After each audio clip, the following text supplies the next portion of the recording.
కూడా డిస్క్రిమినేషన్ చూడలేదు.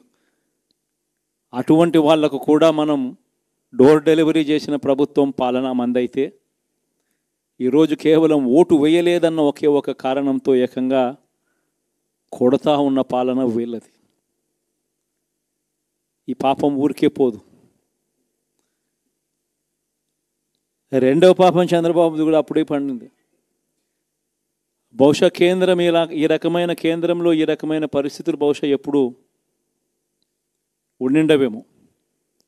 ఈ రకంగా కేంద్రంలో 240 ఎంపీలు మాత్రమే వచ్చిన పరిస్థితులు, రాష్ట్రంలో ఏకంగా వీళ్ళకు కూడా ఈ మాదిరిగా మంచి నెంబర్లు వచ్చిన పరిస్థితులు, ఎన్డీఏలో మళ్ళీ చక్రం తిప్పుతా ఉన్న పరిస్థితులు.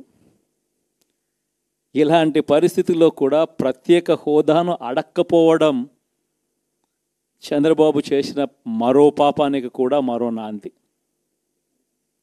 ఇలాంటి పరిస్థితుల్లో కూడా ప్రత్యేక హోదా మనం అడిగి తెచ్చుకోలేకపోతే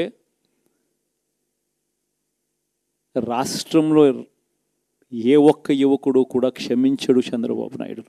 మనం కొంచెం ఈ పాపాలు పండేదాకా మనం గట్టిగా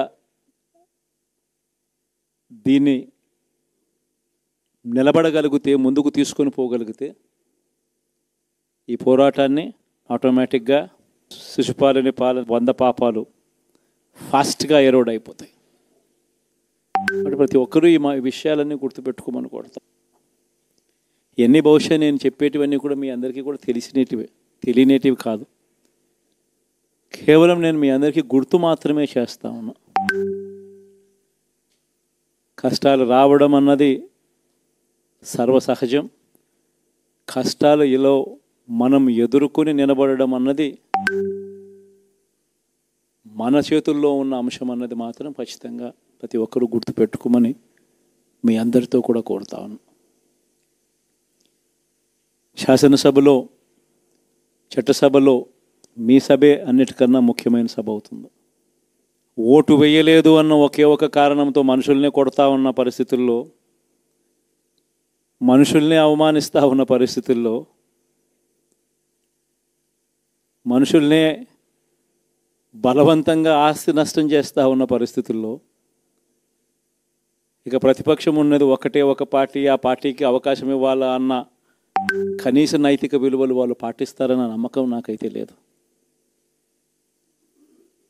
కాబట్టి మీరు చేయాల్సిన పాత్ర గొప్పది, చాలా ఉంది అన్నది మాత్రం గుర్తుపెట్టుకోండి.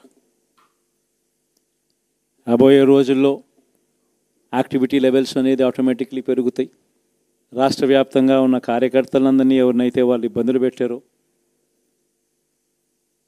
ఖచ్చితంగా వాళ్ళందరికీ మనోధైర్యం ఇస్తూ